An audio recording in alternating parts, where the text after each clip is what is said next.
কখনো কি উটের দুধের চা খেয়েছেন? যদি না খেয়ে থাকেন তবে আপনার জন্য সুসংবাদ। উটের দুধের চায়ের ব্যবসা শুরু করছেন জনপ্রিয় ঢালিউড তারকা মিষ্টি জান্নাত। দুবাইয়ের সাহারায় উটের দুধের চা খেতে গিয়ে মাথায় আসে ব্যবসার অভিনব ভাবনা। দেশে ফিরেই উদ্যোগ নেন আমদানির। মিষ্টি জান্নাত মনে করেন সাহসী হওয়া মানে নতুন কিছু শুরু করা। অবশ্য সিনেমার পর্দায় বেশি না দেখা গেলেও মিষ্টি জান্নাত সবসময় থাকেন আলোচনায়। একাধারে ডাক্তার, অভিনেত্রী ও উদ্যোক্তা মিষ্টি জান্নাতের জীবনটাও টক ঝাল মিষ্টিতেই ভরপুর। 1991 সালের 14 এপ্রিল ঢাকার মিরপুরে এক সম্ভ্রান্ত পরিবারে জন্ম মিষ্টির। পুরো নাম মিষ্টি জান্নাত চৌধুরী। বাবা মোহাম্মদ আলী চৌধুরী ছিলেন ব্যবসায়ী আর মা শাহানা চৌধুরী সংসারের অভিভাবক, মেয়ের স্বপ্ন পূরণের প্রথম অনুপ্রেরণা। মিরপুর গার্লস হাই স্কুল থেকে মাধ্যমিক, ঢাকা সিটি কলেজ থেকে উচ্চ মাধ্যমিক পেরিয়ে মিষ্টি ভর্তি হন ডেন্টাল কলেজে। শখের অভিনয় তখনও স্বপ্ন, কিন্তু নিয়তির ইশারা যেন অপেক্ষা করছিল। 2014 সালে লাভ স্টেশন ছবির মাধ্যমে ঢালিউডে অভিষেক তার। রূপালী পর্দায় তার মিষ্টি হাসি, পর্দায় অদ্ভুত এক সরলতা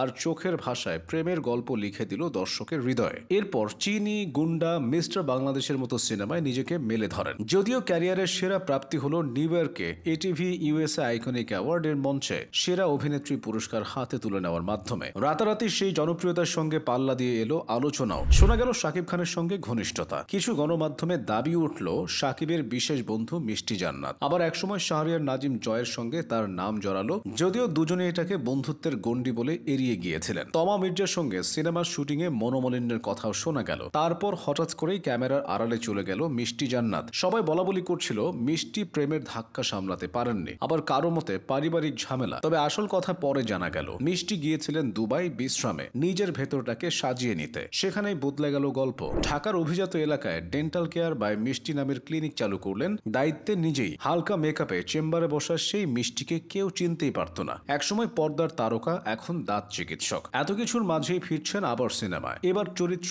একেবারে উল্টো, সাইকো।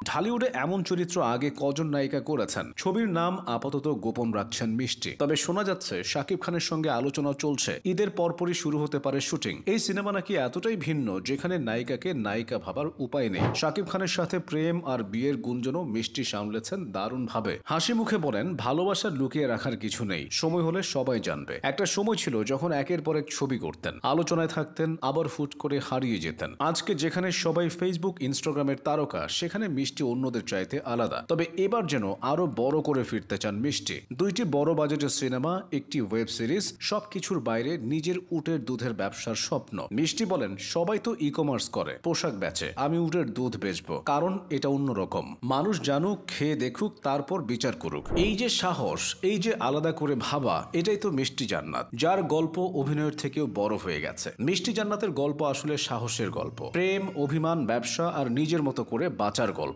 হয়তো শিগগিরই তাকে আবার বড় পর্দায় শাকিবের সাথে দেখা যাবে, কিংবা উটের দুধের নতুন ফ্লেভার নিয়ে লাইভে। কিন্তু একটা কথা নিশ্চিত, মিষ্টি জান্নাত হারিয়ে যাওয়ার মেয়ে নন। তিনি ফিরে আসেন নিজের মতো করে, আলোচনায়, ক্যারিয়ারে আর স্বপ্নের নতুন পথে।